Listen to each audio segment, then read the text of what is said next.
புகழ் அனைத்தும் இறைவனுக்கே.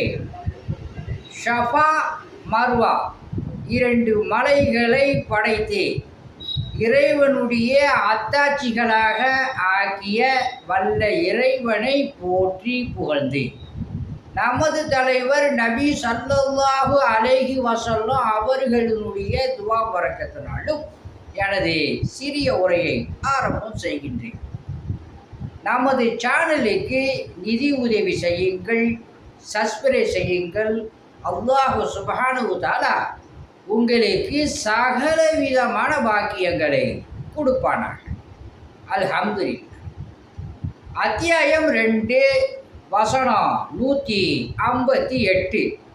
நிச்சயமாக சபா மற்றும் மர்வா என்னும் 2 மலைகள் அல்லாஹுவின் அடையாளங்களில் உள்ளவை.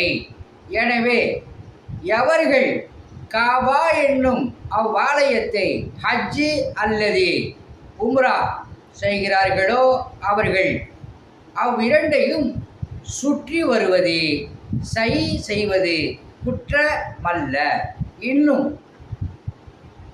எவனொருவன் உபரியாக நன்மை செய்கிறானோ அவனுக்கு நிச்சயமாக அல்லாஹ் நன்றி பாராட்டுகிறவனாகவும் அவனுடைய செயல்களை நன்கறிந்தவனாகவும் இருக்கிறான் என்று அல்லாஹ் சுப்ஹானஹு தஆலா இந்த வசனத்தில் சொல்கிறான். எக்ஸாம்பிள், சபா மர்வா அல்லாஹுடைய அடையாளங்களில் உள்ளவை. எக்ஸ்ட்ரா நன்மைகள்லாம் செய்கிறாங்கல்ல, அவனுக்கு அல்லாஹ் நன்றி பாராட்டுகிறானா. எதை எக்ஸ்ட்ரா நன்மைகள் செய்யக்கூடியவர்களுக்கு அல்லாஹ் சுப்ஹானஹு தஆலா நன்றி பாராட்டுகிறோம் அப்படின்னு சொல்கிறான். உற்று கவனிக்கக்கூடியவனாகவும் இருக்கிறேன் அப்படின்னு அல்லாஹ் சுப்ஹானஹு தஆலா இந்த வசனத்தில் சொல்கிறான். அல்ஹம்துலில்லாஹ்.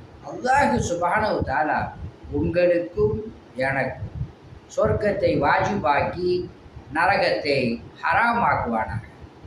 ஆமானோமாளுடைய பட்டோலையை வலது கரத்தில் கொடுப்பானாக. சிராத்துல் முஸ்தகீனுடைய பாலத்தில் மின்னல் வேகத்தில் கடக்க செய்து நம்மளை சொர்க்கலோகத்திற்கு அல்லாஹ் சுப்ஹானஹு தஆலா அழைத்து செல்வானாக. ஆமீன். உங்களிடம் விடை பெறுவது மன்சூர் அலி ஜக்கரியா தபுரா. அஸ்ஸலாமு அலைக்கும்.